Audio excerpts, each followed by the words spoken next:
Voilà. Alors à cet endroit-là, eh ben, on voit très bien un filon. On voit du quartz, on voit du minerai de zinc. Là, j'en repère un peu avec de la sidérite.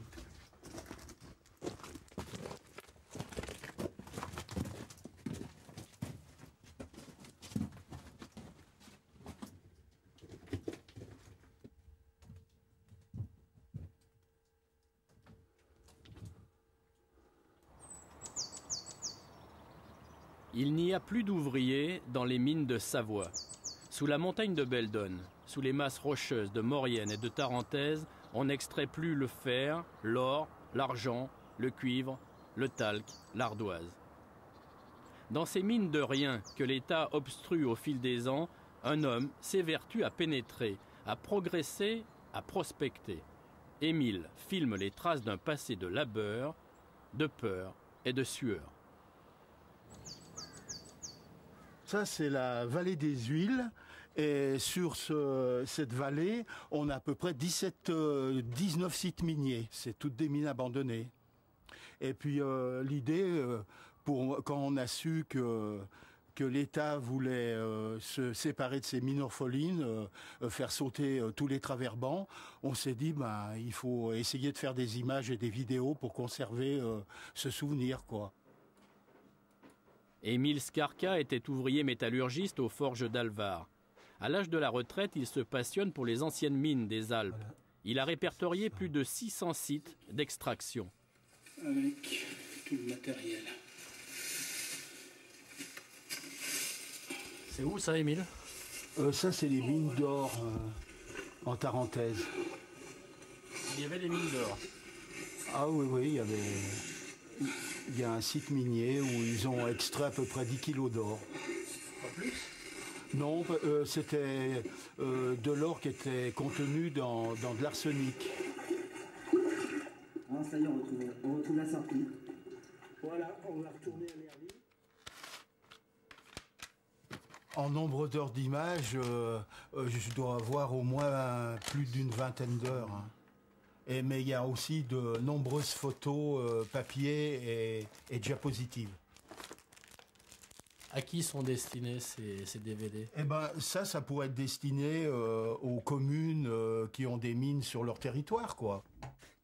Voilà donc le filon d'Émile. C'est un trésor qui lui coûte de l'argent mais lui donne du bonheur.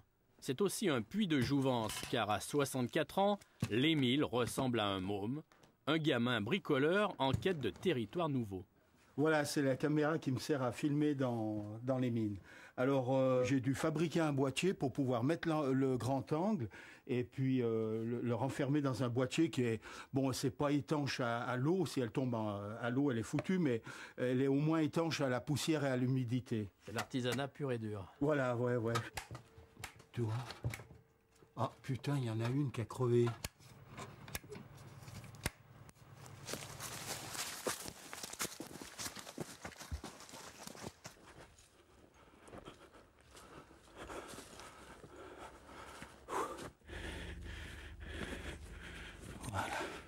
En Maurienne, Émile Scarca nous emmène dans une galerie encore ouverte.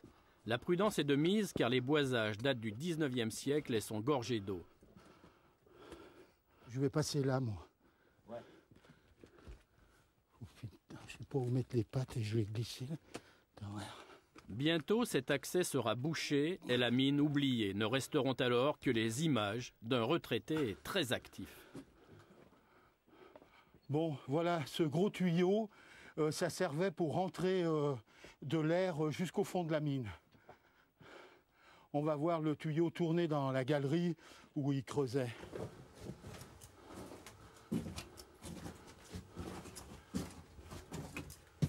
Quand on visite les galeries, on imagine comment ces gens, à cette époque, ils ont travaillé, ils ont posé leur bois, ils ont sorti le minerai.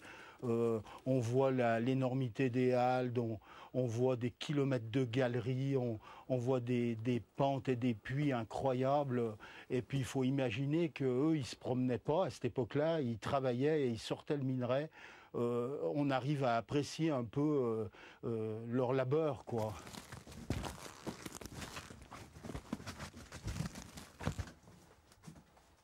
Le bout de la galerie, ça s'appelle le front de taille.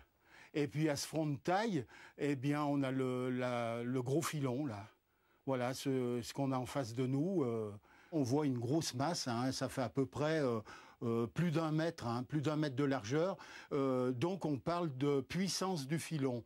Disons que là, il y a à peu près 1,20 m, 1,30 m de puissance. Dans les Alpes, l'exploitation des mines de fer et de cuivre essentiellement remonte aux temps les plus reculés. Elle a connu son apogée au XVIIIe et XIXe siècle avant d'être définitivement abandonnée au début du XXe. Il n'y aura plus de traces, il n'y aura plus de traces de toutes ces galeries. Donc moi, j'aimerais bien qu'on garde un souvenir de tout ça.